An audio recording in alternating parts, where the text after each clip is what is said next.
everybody, and welcome to this special trailer reaction for Ant-Man and the Wasp: QUANTUMANIA, brought to you by the Geek Buddies. Hey! You guys have told us 1,000 times you love our trailer reaction, so we're doing them now as quickly as we can get everybody together to do them. And certainly this one dropped during the national championship game after the third quarter, and this is the second official one to come out here from Marvel Studios. The beginning of Phase 5. We had one a few weeks ago that gave us Kang. We saw some stuff, saw some footage, obviously, at Comic-Con. So we've seen some stuff dropping throughout, but there's been some new things as well. Gentlemen, what do you expect to see from this trailer here before we watch it? I mean, my guess is that we will see a lot more Jonathan Majors. That would be my guess. And I'm presuming we'll get to see that shot of MODOK that we saw at Comic-Con. Yeah. Mikey, what do you expect to see? I don't know. I'm just really excited to get back to the game. I mean, the fourth quarter, I gotta see what happens in the sports ball. So yeah, move the thing to the other thing. Yeah, you gotta matriculate the ball down the field. I hear there's gonna be some 3-pointers, maybe a home run. Like I don't know, but I gotta get back to it. No, I'm excited. I'm with Shannon. I think this is gonna. I think we're gonna have a Kang heavy trailer. I would not be surprised. So we will see. But I'm excited. I'm excited for Phase 5. We're here. Let's do it. I'm a little nervous. I'm gonna say I'm sure I will like this trailer, but I still feel like I'm a little burned from some amazing trailers for Thor: Love and Thunder and Multiverse of Madness. So even if I love this trailer, I still have a little tinge of nervousness inside of me. Well, just like a new year, it's a new phase. You got to shake off the stuff from the old year and focus on 2023. This is Phase 5. This is the beginning. And this is a series of movies that we all have enjoyed. Peyton Reed has done an excellent job with these two films now. But this is arguably the most expansive one to date within this series. Plus, we've got some recastings going on here with Catherine Newton coming in to play Stature. And we'll see what role Evangeline Lilly is going to play, Michelle Pfeiffer, what her secrets from the second film as well, how much of that's going to be seen here on the Quantum Realm stuff, Michael Douglas. And yes, Shannon, what you mentioned, MODOK, a lot of rumors about who's playing MODOK, who's voicing MODOK. We've seen it in the IMDb. It's rumored that a certain actor might be coming back into this universe, so we shall see if we get any of that as well. All right, anything more we need to say, or shall we just take a look at this thing? So let's do this thing. All right, let's bring this up here. I'll bring it up on the window. Boom, there you go. That's the new fancy technology. And 3, 2, 1. You're an interesting man, Scott Lang. You're an she's beautiful. You have a daughter, but you've lost a lot of time. Like me. We can help each other with that. So we saw some of this already in the previous one. Who are you? I'm the man who can give you the one thing you want. What's it? Time. Oh, wow. Okay. Also, we see the green and purple, right? Ooh. I can rewrite existence and shatter timelines. You cannot trust him. I don't care who this guy is. I just lost so much. He can give us a second chance.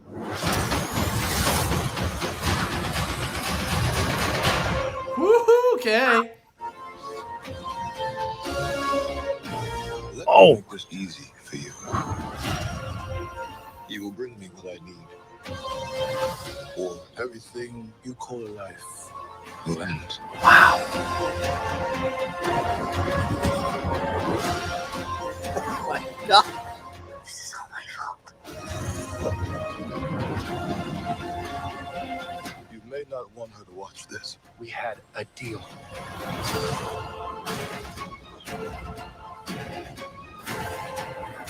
Oh! There's MODOK. You thought you could win.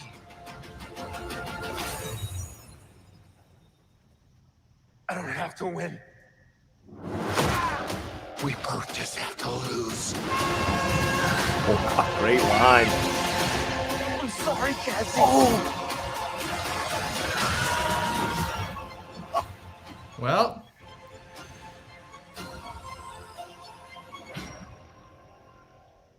Damn. Oh. All right. Sorry, I don't want to say anything. I was trying to hear everything that Kang said. All right. Well, that was a Kang heavy trailer. That was a Kang heavy trailer. That was a shot of MODOK, but not the shot of MODOK we saw at Comic-Con. Yeah.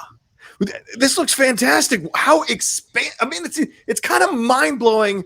I just saw the dude pushing a truck down the street while he was on top of it in the last movie. Now we're seeing this massive new world and universe. And clearly, as we said, Michelle, was it Hope Van Dyne, right? Or it's Janet Van Dyne? What is Michelle? That's Michelle Pfeiffer's Janet Van Dyne. Yeah, Janet's got, remember, she kind of alluded to stuff that went on in the quantum realm. So does she have some knowledge of Kang? Did she battle Kang down in the quantum realm? Was she aware of Kang? Because she's the one that seems to be guiding Scott through what he's about to confront with all of this.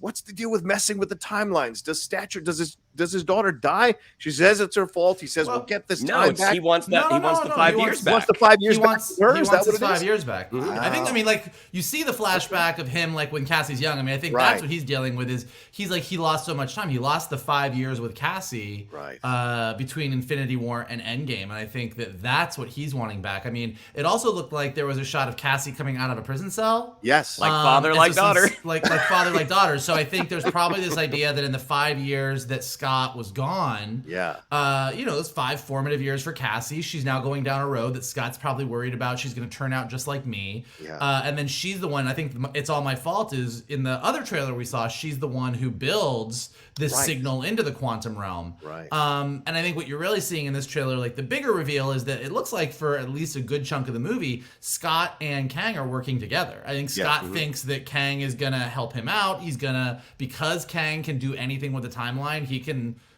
throw Scott back there when Cassie's young, promises him all the things he can do, and then clearly he's a bad guy, doesn't go by that. But yeah, it looks huge. It looks expansive to your point. Definitely a huge step up for the Ant-Man movies. Both Ant-Man and Ant-Man and the Wasp, as fun as they are for the most part pretty contained movies. They're in their own sort of corner of the MCU. And kicking off Phase 5 with this really makes it look like they're putting, this movie and Ant-Man and Scott particularly front and center. There's a term, Shannon, people like to use, leveling up. This feels like Ant-Man himself, not just the franchise and the movies, but Ant-Man, the character. It feels like he is leveling up here with this battle with Kang and having that back and forth with him where he says, I don't have to win. We just both need to lose. So what do you think of that? Does it feel like he's getting a bigger role to play here as we go into Phase 5?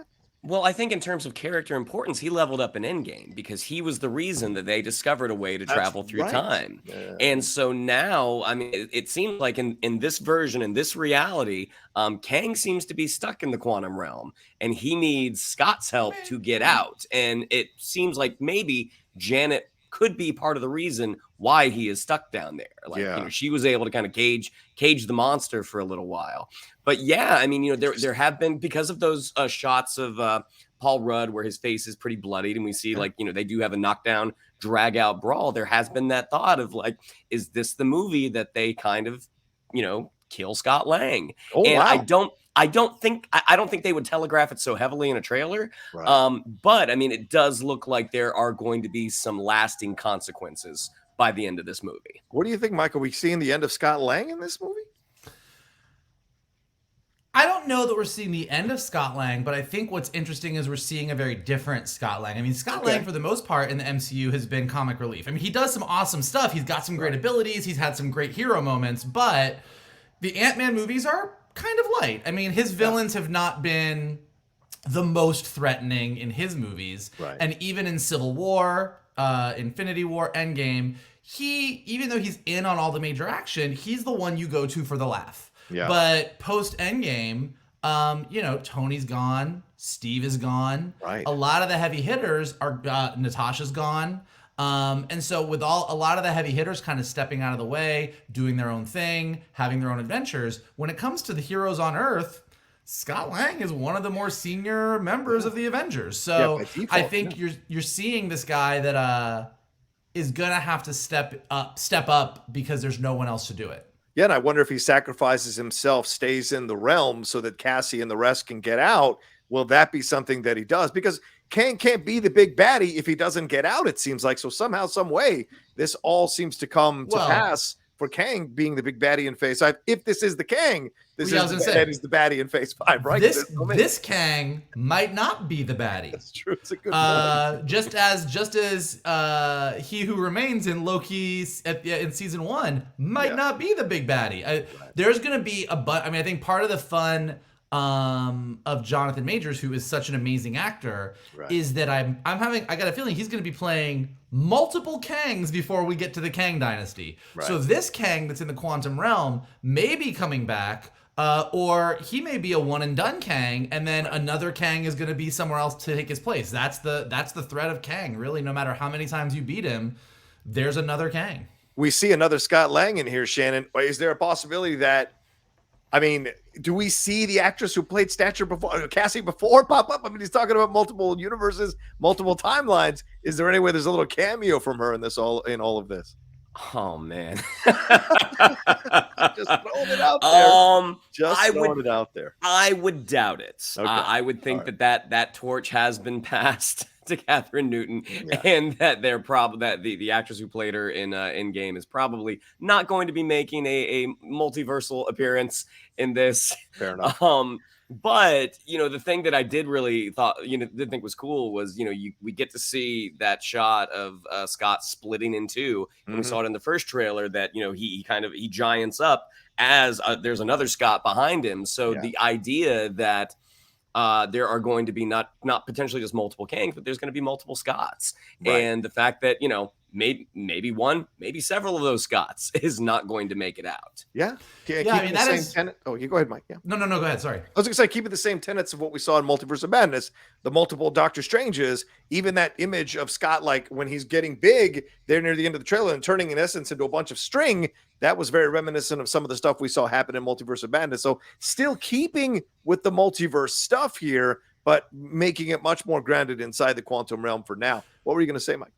No, I was just going to say that I think that as we get into Phase 5, leading into Phase 6, and we know that this is the multiverse arc, I think all bets are off on what could happen in any movie, and you will get these complaints from people, but I think it's going to be fun, which is anyone can die in any of these movies and can also come back in the next movie. Yeah. Because we're in a multiversal thing, and I think that a lot of people will be like, oh, well, that means there's no stakes because even if Scott dies in this movie, he can still show up in Secret Wars. But I think the whole point of Secret Wars in the comics is that you collapse the multiverse. That we're living in a world right now where, thanks to what happened in Loki, the multiverse has just sprung up, and we're living in this place where there's all these realities and all these characters, and they're all alive in 100 different ways. Yeah. And I think we're going to get to play with that a little bit over the next 2 phases before Secret Wars sort of collapses it and says, nope, there's no more multiverse. We have destroyed everything. We have one timeline again. Wow, we're not in the end game anymore. We're through the end game, that's for sure. And this looks fantastic overall. I think that I could speak for the three of us in saying that this looks like a fantastic trailer and possibly a fantastic movie to maybe wash away some of the residual feelings of Phase 4, as Michael was alluding to earlier, and give us a new dawn, as we saw at the beginning of the trailer there, a new dawn here in this Phase 5 that we can enjoy. All right, any final words? Are we good? I mean, one quick thing. I just want to talk about Jonathan Majors again. Like this guy is just such an incredible performer. All of his roles, he's just so different. Even with the differences between He Who Remains and this Kang. Yeah, like he's just such a multifaceted performer. Watching how different he's made just those two guys, and knowing that he's going to be playing more. It's very, very exciting. Yeah, and it's great to see the green and purple costume as well get some more time in the trailer, and then seeing him use his powers as well. So that's going to be so much fun to see. All right, well, there we go. That's our trailer reaction for you here for this Ant-Man and the Wasp QUANTUMANIA second official trailer that dropped during the National Championship game. Thanks so much for watching this. We appreciate it. Shannon, what do we have to tell them? Yeah, if you'd like to follow us on social media, on Twitter, it's @geek_buddies, on Instagram at @the_geek_buddies. If you'd like to follow me on social media, on Twitter, it's @Shannon_McClung, on Instagram at Shannon the Geek Buddy. If you would like to follow Mr. Vogel, it is @MKToon. If you would like to follow Mr. Rocha, it is @TheRochaSays. Mikey?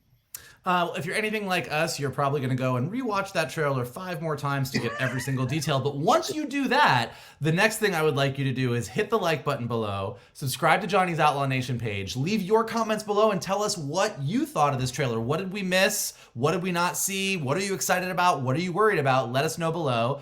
If you're listening to us on a podcast, leave us some stars, leave us some comments, helps us go up in the rankings. And as always, the best thing that you guys can do is retweet this video, post it on your socials, send it to your friends, and tell them to hang out with your buddies, the Geek Buddies. There you go. And of course, big shout out to Carbon Health, who powers and sponsors us on the Geek Buddies. Go and visit them, carbonhealth.com, or download the app to have a doc in your pocket for any of your healthcare questions, concerns, or needs. All right, y'all, take care of yourselves. Be well. February 17th, put it on your calendar. It is very, very close. And we'll talk to you next time with another brand new trailer reaction or show here from the Geek Buddies!